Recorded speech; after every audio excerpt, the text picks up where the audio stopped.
A feeling, whenever I give something, I feel happy. You see, this is you try. That whatever you may have knowledge, you have sometimes better economy you may have. Better, because sometimes you can have a kind words you can have. So if you use and make somebody's life happy, that is you are giving, and his or her life is happy. That's a best thing a human being can think of. Then you will get a conflict-free world. That's why I used to say, where there is righteousness in the heart, there's beauty in the character. Where there is beauty in the character, there is harmony in the home. Harmony in the home. Where there is harmony in the home, there is order in the nation. When there is order in the nation, there's peace in the world. Where is the starting point? Where there is a righteousness in the heart, beauty in the character, harmony in the home, and the order in the nation, peace in the world. All are in one after the other is coming. So where we start? We start the righteousness. Remember this incident, 1979,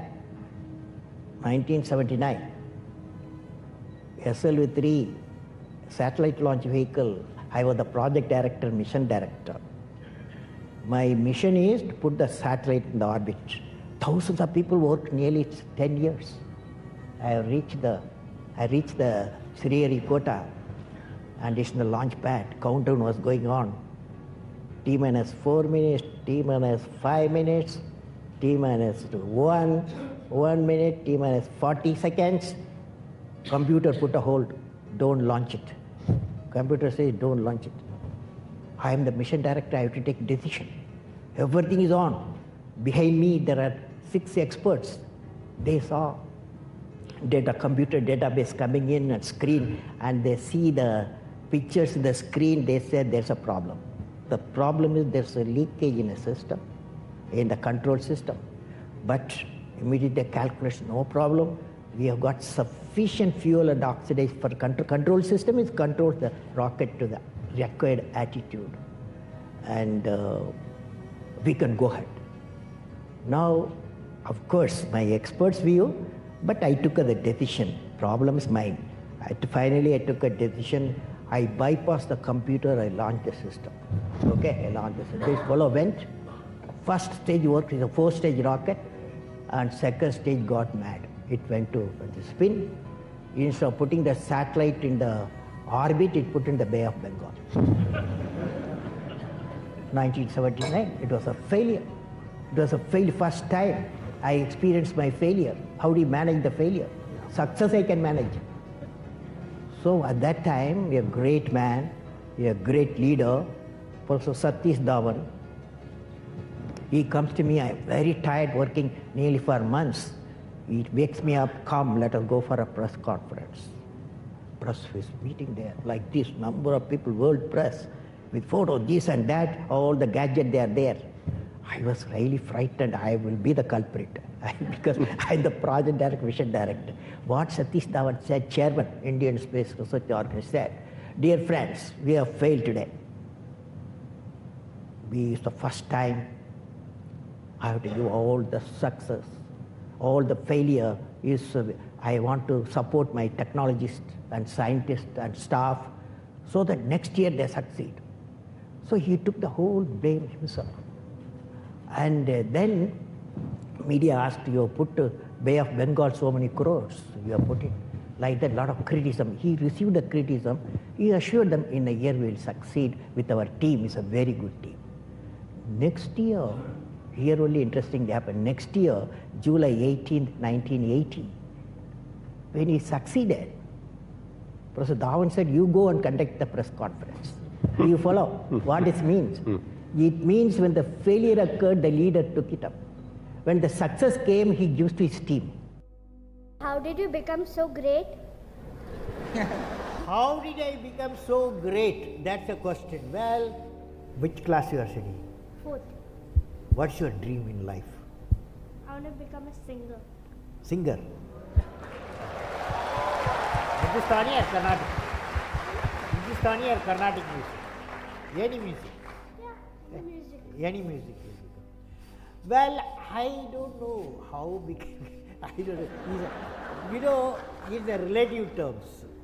So I personally believe you must have a dream. Say, I must have a dream. I must have a dream. I must continuously acquire knowledge. Continuously acquire knowledge. I must continuously acquire knowledge. Hard work. Hard work. Hard work. And perseverance. And pursuance. One should not be not afraid of problems. Not afraid of problems. Then you will be successful. We should know how to handle not only how to handle the success, how to handle the failures. Particularly you are in the management environment, Wharton. I want the young people to understand how to manage the failure. Because any task you do, you have to come across problem. Problem should not become the captain of the individual or the project chief. And the project chief should become the captain of the problems and defeat the problem and succeed. And for a culture of excellence. The excellence not by accident. It is a process where an individual continuously strives to better oneself. The performance standards are set by themselves. They work on their dreams with focus and are prepared to take calculated risk and do not get deterred by failures as they move towards their dreams. Then they step up their dreams as they tend to reach the original targets. They strive to work to their potential. In the process, they increase their performance, thereby multiplying further their potential.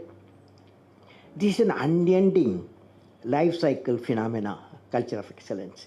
They are not in competition with anyone else but themselves. That is a culture of excellence. I am sure each one of you will aspire to become a unique with culture of excellence.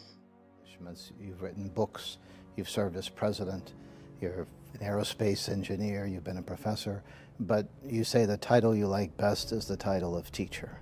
Why is that? You know, I had a teacher when I was a young boy, 10 years boy, wartime, the Second World War going on. At that time, I used to see in my class, 5th class teacher, in science teacher, his name is Subramania Iyer. He entered the classroom and we used to see the radiation of knowledge from him, When he enters the classroom, my teacher, I see a radiation of purity of life. And the way he taught, my dream got shaped. What should be my way of life? He is the person, the teacher gave me the vision of my life when I was a young fellow. Now a teacher has got a fantastic opportunity to grow minds, to enrich the minds, and give the dreams to the young people and nurture the dreams with them, and they will become a great human being. Sometime they will become better than you, but better than the teacher. So that opportunity you have. And also the teacher, like what I am doing, I am a professor, I can also do the research. Young researchers will work with me. That's a great pleasure when they get the PhD. History has proven that those who dare to imagine the impossible are the ones who break all the human limitations. In every field of human endeavor, whether science, medicine, sports, arts or technology, the names of the people, just now I listed some of the names of the people who imagined the impossible are engraved in our history. By breaking the limits of their imagination, they change the world. You take C.V. Raman, you take Newton, you take Einstein, you take Chandrasekhar. By breaking the limits of their imagination, they change the world. Carefully hear me what I am saying. What did I learn from the youth of 11 million people? I learned every youth wants to be unique. Every youth wants to be unique. That is you. Every youth wants to be unique, that is you. But the world around you is doing its best day and night to make you just everybody else. Now, the question is whether you want to be you or everybody else. You? You want to be you? Not everybody else. Now, if the question being like everybody else is convenient at the first glance, but not satisfying in the long vision. The challenge, therefore, my young friends, is that you have to fight the hardest battle. You have to fight the hardest battle which any human being can ever imagine to fight, and never stop fighting until you arrive at your destined place. That is the unique you. To get the unique you, it's a big battle. The battle means you don't need to take a gun. The battle means you have to have 4 unique things.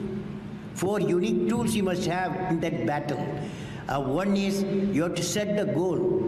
The second one is acquire the knowledge continuously. And third one, it's a hard work with the devotion. And fourth is perseverance. These are the tools you have to, for the battle you have to wage. If you want to be discoverers, if you want to be innovators, I am going to give you what type of characteristic you must have. Invention and discoveries have emanated from creative minds that have been constantly working and imagining the outcome. The telephone, he was imagining the outcome in the mind. With imaging and constant effort, all the forces of the universe work for that inspired mind, thereby leading to invention and discoveries.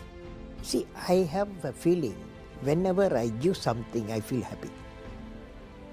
You see, this is you try. That whatever you may have knowledge, you have sometimes better economy you may have, better, maybe sometimes you can have a kind words you can have.